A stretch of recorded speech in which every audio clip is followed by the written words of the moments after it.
Hello friends, welcome to news live 24। So friends, आज मैं इस वीडियो में लेके आया हूँ बहुत बढ़िया नोटिफिकेशन जो इंडियन गवर्नमेंट की तरफ से निकल के आया है। वो बहुत बढ़िया नोटिफिकेशन है, जिस नोटिफिकेशन से आप लोगों को बहुत मदद मिल जाएगा। सो फ्रेंड्स, आज की वीडियो थोड़ा लंबा होने वाला है क्योंकि बहुत वेरियस टाइप ऑफ पोस्ट है। सो इन सब को बताने से कुछ लंबा होगा इस वीडियो। तो आप लोग देखिए, मैं इनमें से मैं जो इम्पोर्टेंट पॉइंट है वो सब बताऊंगा और ज़्यादा कुछ नहीं बताऊंगा। फिर भी कुछ लंबा होने वाला है इस वीडियो, आप लोग देखिए पूरे ध्यान से। अगर इस वीडियो को स्किप किया तो मेन पॉइंट आपको मिस किया जाएगा और आप लोगों को समझ में नहीं आएगा। सो देखिए फ्रेंड्स, मैं अभी शुरू करता हूं। सबसे पहले वो एसएससी डिपार्टमेंट से निकल के आया है वो नोटिफिकेशन, जो बहुत सारे डिफेंस का जो डिपार्टमेंट्स है उन सब डिपार्टमेंट मिलाकर एक एसएससी से ये पोस्ट निकल के आया है। जो एसएससी सीजीएल रिक्रूटमेंट है 2022 का, इसके अंडर यहाँ पे पोस्ट नहीं दिया गया है, लेकिन इसके अंडर पोस्ट 20,000 पोस्ट है। जो नंबर 1 पोस्ट का नाम है असिस्टेंट ऑडिट ऑफिसर। इसके लिए वो भी मिनिस्ट्रियल का है। इसके लिए Indian audit and account departments under CNAG इस डिपार्टमेंट से निकल के आया है। इसका एज लिमिट है 18 to 30 ईयर्स।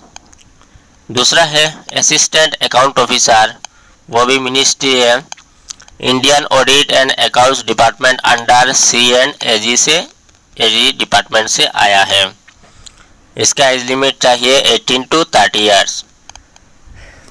जो 3 नंबर है असिस्टेंट सेक्शन ऑफिसर, ये सेंट्रल सेक्रेटरीट सर्विस डिपार्टमेंट से निकल के आया है।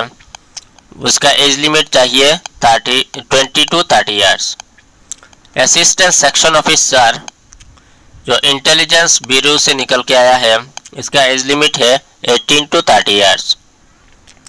असिस्टेंट सेक्शन ऑफिसर, ये पोस्ट रेलवे डिपार्टमेंट से निकल के आया है। इसका एज चाहिए 20 to 30 years. Assistant section officer, ये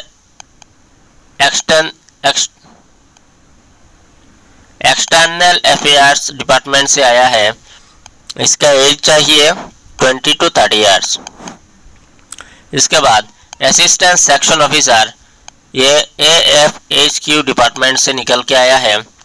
इसका एज लिमिट है 20 to 30 ईयर्स।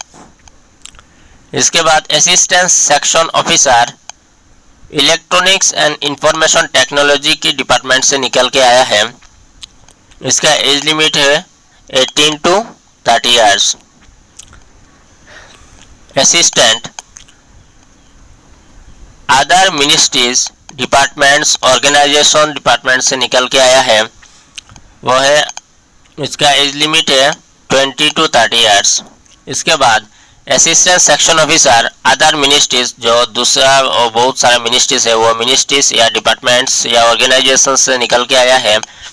इसका एज लिमिट है 18 to 30 years. Inspector of income tax CBDT department से निकल के आया है। इसका एज लिमिट है 18 to 30 years.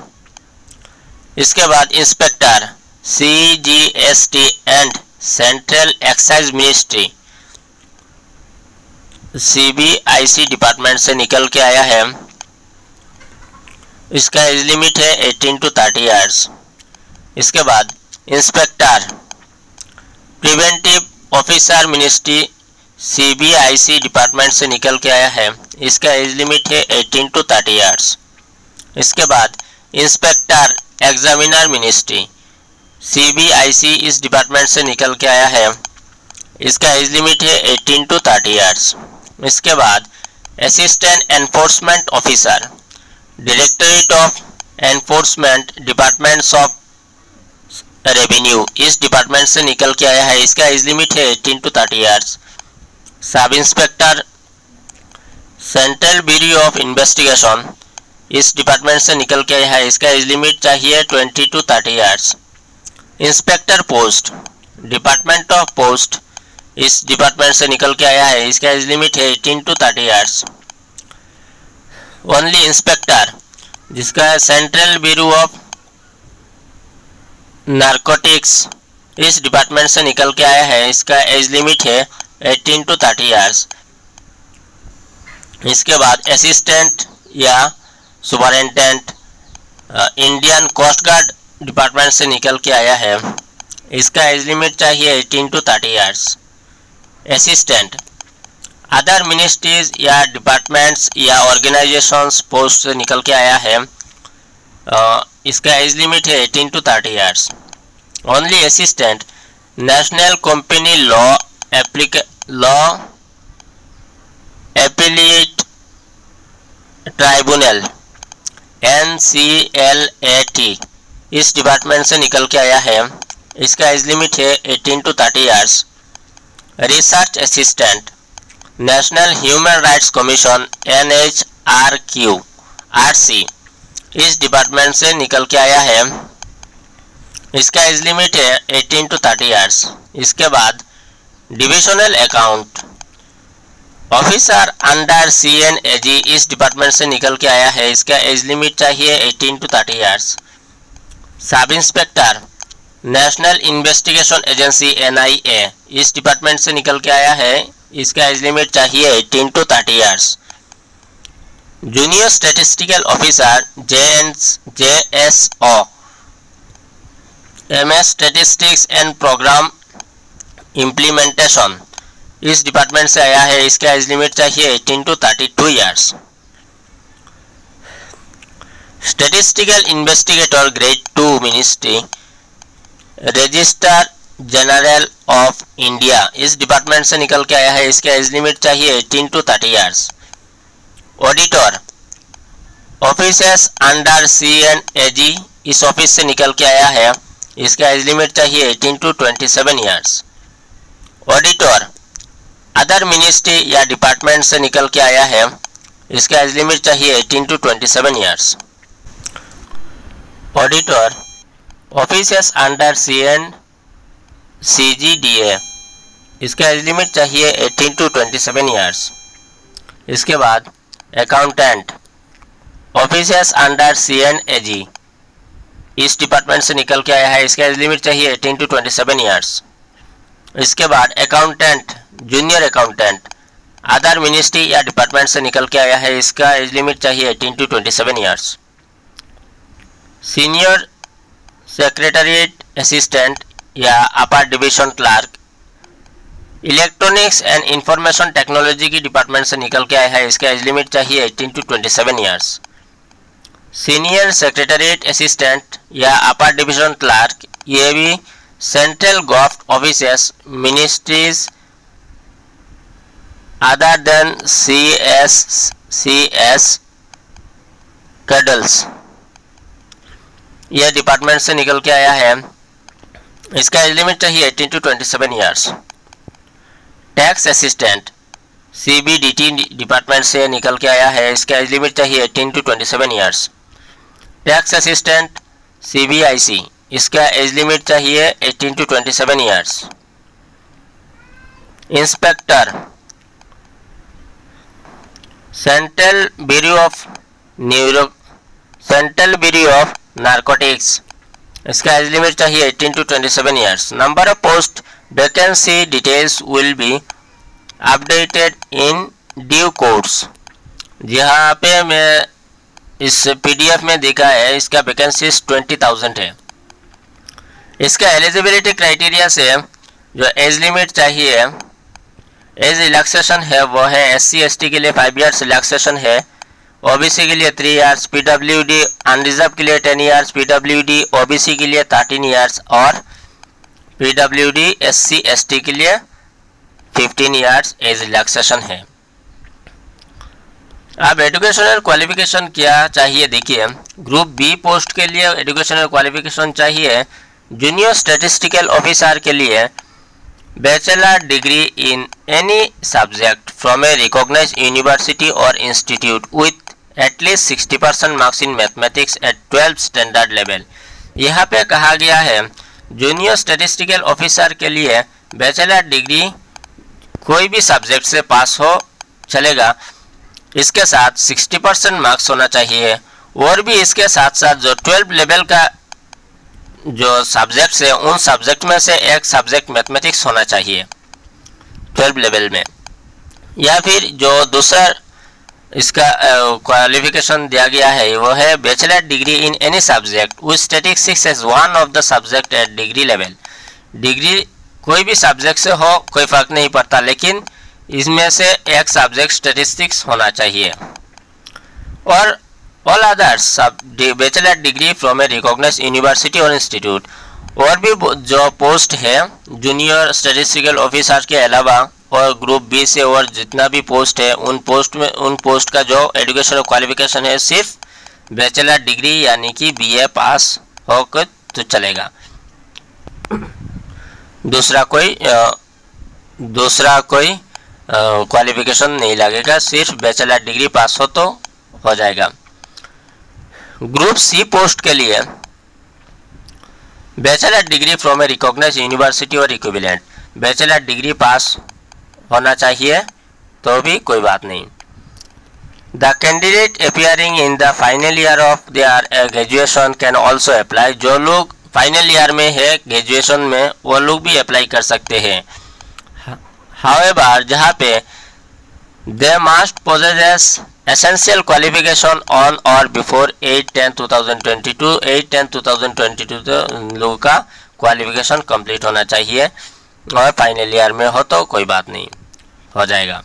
Application free of SSC CGL exam. General और एबीसी के लिए 100 रुपीज़ लगेगा। SC ST women ex serviceman के लिए कोई फीस नहीं लगेगा। Payment mode through debit card, credit card, SBI चालान, एसबीआई नेट बैंकिंग, इनमें से कोई भी तरह आप लोग पेमेंट कर सकते हैं।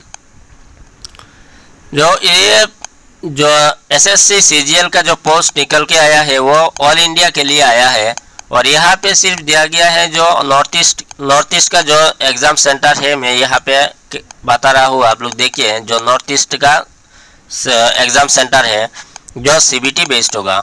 टायर 1, 2, 3, सबसे पहले टायर 1 में जो होगा वो सीबीटी होगा, दूसरे बाद टायर 2, अगर शॉर्ट लिस्टेड हो गया तो टायर 2, इसके बाद टायर 3 होगा। तो यह तो दूसरे नोटिफिकेशन से साथ तो वो भी बता दिया जाएगा। अब देखिए जो एग्ज़ाम सेंटर है और नॉर्थ ईस्ट का जो एग्ज़ाम सेंटर है, सबसे पहला है ईटानगर, इसका सेंटर कोड है 5001, Dibrugarh 5102, Guwahati Dispur 5105, Jorhat 5107, Silchar 5111, Dimapur 5301, Kohima 5302, Shillong 5401, Imphal 5501,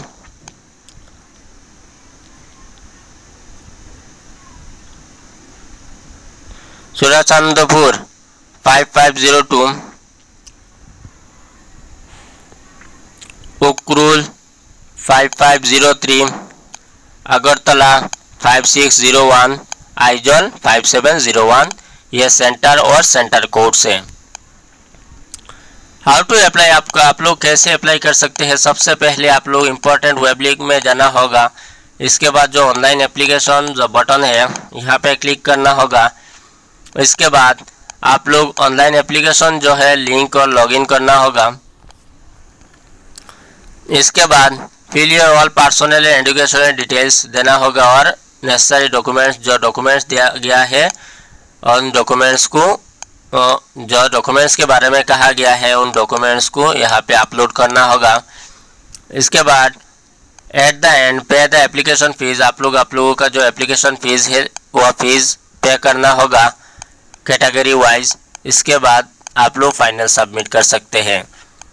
don't forget to take a print out of the application form, आप लोग एप्लीकेशन फॉर्म को प्रिंट आउट करने से ना भूलें।